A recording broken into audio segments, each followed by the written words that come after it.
Hey guys, what's going on? This is another breakdown topic video. And this video is going to be about, um, basically, the undercard. Like, what other matches do I think, the small feuds that are forming. Of course, we know The Miz and Damian Sandow's there's something going on with that. Stardust and Goldust, that whole story, how deep is it going to get before Mania happens? Then we have Paige and which one is the champion? Nikki, I think. Nikki Bella. I think she's the champion. So, those are, Usos, what's going to happen with everything like that. Bad News Barrett. I mean, I think we can safely assume Bad News Barrett is going to take on Dean Ambrose at WrestleMania, one way or the other. Um, I think it's basically going to build up to Dean Ambrose winning the Intercontinental Championship at WrestleMania. I think that's going to be the big payoff to this little whole, him not winning to give a shot to Dean Ambrose. The United States Championship by Rusev. I just did a video on that. You can check that out. What I think about that. I don't think the title means really anything right now. It's just basically something that Rusev is holding to make him look better. The Tag Team Championship, the Usos. I keep hearing rumblings that Ascension is going to face them at WrestleMania. If that's the case, we could see them win the belts at Mania, or at least maybe go to a no contest at WrestleMania and then Extreme Rules, win the belts, or just have them win the belts at Mania. I know some people would think that maybe too soon for the Ascension, but I mean, if you think about it, they were very, very dominant in NXT, and it wouldn't be surprising if they made them very, very dominant in the WWE and had them and Usos have a great feud between them. With that being said, Tyson Kidd and Cesaro waiting in the wings with a great tag team there. And that's basically your tag team division. So you got really three great tag teams right now in the WWE, and that is it. So, what are they going to do? I have no clue what they're going to do in the tag team division.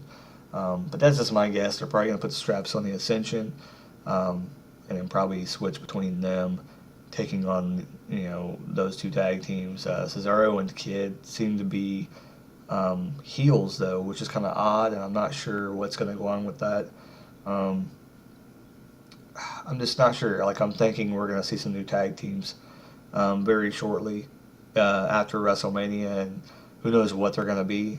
Maybe Heath Slater returns, and they'll put him with someone. I'm not really sure what's going to happen with the tag team division in 2015. I don't think I can even make a prediction because you know how crazy WWE is with tag teams, and they don't seem to have faith in the tag team division much. Women's division, it's hard to tell. They'll probably put the belt on Paige again. Not sure what's going on with AJ. And always let me know your comments down below about all these topics that I'm talking about. Any other storylines going into, WrestleMania is definitely without a doubt NXT. What are we going to do with that? Is there going to be any people brought up before WrestleMania, or is there going to be an NXT match on the card? I actually did a video on that as well. So if you want to check out the video on that I did about how I think what I think about that certain situation about an NXT person or an NXT match being on the WrestleMania card. Getting a lot of beefs from Facebook, evidently. Um, Not really paying attention to that right now. Other things, other matches leading up to WrestleMania. I'm trying to think of what other matches would lead up to it. Also did a video on Bray Wyatt and Undertaker, so I don't want to talk about that. Possibility that might happen. Um, I can't really think of anything else. Triple H and Sting, that's probably another video that I'll do here shortly. Anyway, that's all the matches I can think of. There's probably going to be some other matches. The Daniel Bryan match, I mean, who knows who he's going to face. The rumor mill is saying that it's going to be Ziggler, but that, I don't know. That just really doesn't make sense to me. And I'm not wrapping my head around how they would even do something like that. And it really would require them to turn, Bryan or Ziggler heel, and it would be weird for them to be a face and wrestle each other at WrestleMania. I don't see that. Um, so just wondering where that's going to go. Excited with Curtis Axel. Interested with that storyline. Not sure where they're headed with that. Um, but there may be some implications at WrestleMania. Maybe. Um, Andre the Giant Memorial Battle Royal. Who will win this year? That's a big question.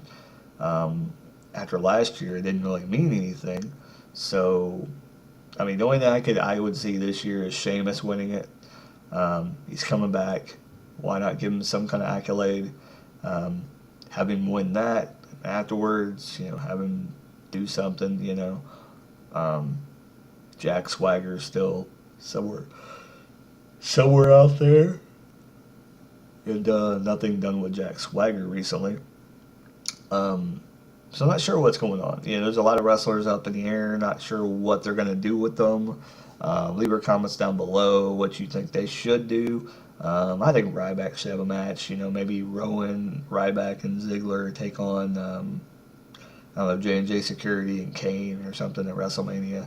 Um, or even a handicap match against Big Show, Kane, and J&J Security. That could be a match. I mean, they've had it on Raw, I'm pretty sure, so it's kind of dumb they would have it, but just something to have them at WrestleMania and get a payout. Um, to be quite honest, I guess we'll have to see. But WrestleMania is starting to shape up. You're starting to see the matches. I don't think it's going to be that bad of a WrestleMania. I think it looks pretty damn good. From my point of view, looking at from a fan's point of view, I think it's going to be a pretty good WrestleMania. It's just getting it into the fans' heads. You just got to what the WWE gives you. Sometimes you can't get everything you want. Last year we got lucky. We got Daniel Bryan in 2 matches in one night. Um, it was pretty awesome what we got last year at WrestleMania. Could have been better last year. Oh yeah, of course it could always be better. But last year was a pretty damn good WrestleMania. We got Bray Wyatt and John Cena. Um, and we got Daniel Bryan and Triple H, and we got Daniel Bryan, Orton, and Batista in a triple threat. So I mean, it was a pretty damn good. Brock Lesnar and our freaking Undertaker, for God's sake. I mean, it was unbelievable last year. I mean, I don't think they could have booked a better WrestleMania in our current time. And I mean, that's probably going to be one of the best WrestleManias in the past 10 years that people are going to look back on and say it was probably a pretty damn good WrestleMania. One of the top ones in the last few years. So leave your comments down below. Who do you think should wrestle at WrestleMania 31? I don't care what the hell they say. I'm going to call it WrestleMania 31. I'm not going to call it WrestleMania Play. That's just retarded. Um, but, like, comment, subscribe down below. Hope you enjoyed this video. As always, if you don't like me and you want to hate on me, just remember, I'm beautiful.